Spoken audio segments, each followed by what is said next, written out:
जंगल की रोमांचक यात्रा। बहुत समय पहले की बात है। एक छोटे से गांव में दो अच्छे दोस्त रहते थे, राजू और मोहन।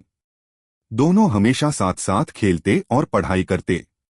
एक दिन उन्होंने एक ऐसा साहसिक कार्य करने का सोचा जिसे वे कभी नहीं भूल सकते थे।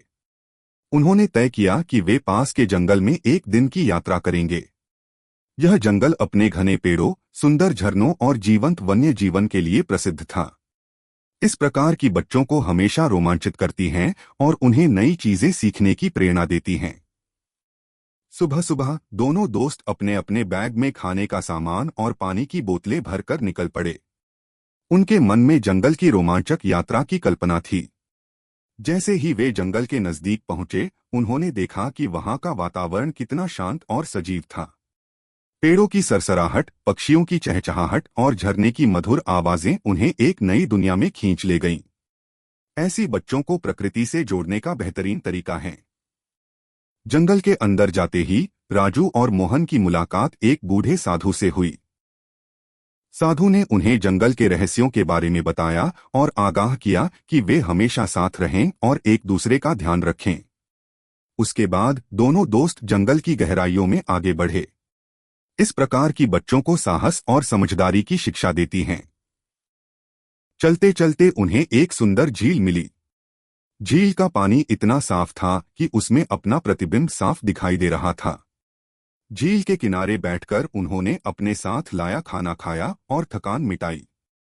अचानक राजू ने देखा कि झील के दूसरी ओर कुछ चमक रहा था। वह और मोहन उत्सुक हो गए और उस ओर चल पड़े।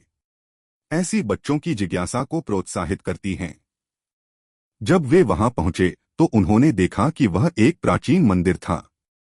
मंदिर के पास एक पत्थर पर कुछ लिखा हुआ था। मोहन ने उसे पढ़ा और कहा, यहाँ लिखा है कि जो कोई भी इस मंदिर में सच्चे मन से प्रार्थना करेगा, उसकी हर इच्छा पूरी होगी। दोनों ने मंदिर में जाकर प्रार्थना की और फिर अपनी यात्रा जारी रखी। इस कहानी के माध्यम से बच्चों को विश्वास और आस्था की शक्ति का संदेश देती हैं। जंगल में आगे बढ़ते हुए उन्हें कई रंग बिरंगे पक्षी और दुर्लभ जानवर देखने को मिले। एक जगह उन्होंने देखा कि एक हिरण एक जाल में फंसा हुआ है। राजू और मोहन ने मिलकर उसे जाल से बाहर निकाला। हिरण ने जैसे ही स्वतंत्रता प्राप्त की, उसने अपनी आंखों में कृतज्ञता के साथ दोनों की ओर देखा और जंगल की ओर भाग गया। ऐसी बच्चों को दया और करुणा की शिक्षा देती हैं। शाम होने लगी थी और सूरज धीरे धीरे ढलने लगा था। दोनों दोस्तों ने सोचा कि अब वापस चलना चाहिए। वापस लौटते समय उन्होंने महसूस किया कि आज की यह यात्रा केवल एक रोमांचक अनुभव नहीं थी, बल्कि यह भी समझाया गया था कि दोस्ती और सहयोग के बल पर कोई भी चुनौती पार की जा सकती है। इस प्रकार की बच्चों को सच्ची दोस्ती और सहयोग का महत्व समझाती हैं। गांव लौटकर राजू और मोहन ने अपनी इस अद्भुत यात्रा के बारे में सभी को बताया। गांव के बच्चों ने उनसे वादा किया कि वे भी कभी इस जंगल की यात्रा करेंगे। इस तरह राजू और मोहन की यह एक प्रेरणा बन गई, जिसने साहस, दोस्ती और प्रकृति के प्रति प्रेम का संदेश फैलाया। राजू और मोहन की कहानी बच्चों के लिए एक उदाहरण बन गई कि कैसे एक साधारण सी यात्रा जीवन को मूल्यवान सबक सिखा सकती है। इस तरह की बच्चों को जीवन में महत्वपूर्ण गुणों को सीखने का अवसर देती हैं। उनकी कहानी ने यह साबित किया कि सच्चे दोस्त हमेशा एक दूसरे की मदद करते हैं और साथ मिलकर किसी भी समस्या का समाधान निकाल सकते हैं। ऐसी कहानियां बच्चों को साहसिकता और जिम्मेदारी का पाठ पढ़ाती हैं, जो उनके जीवन में आगे बढ़ने में सहायक होती हैं। जंगल की इस यात्रा में राजू और मोहन ने एक और महत्वपूर्ण सबक सीखा।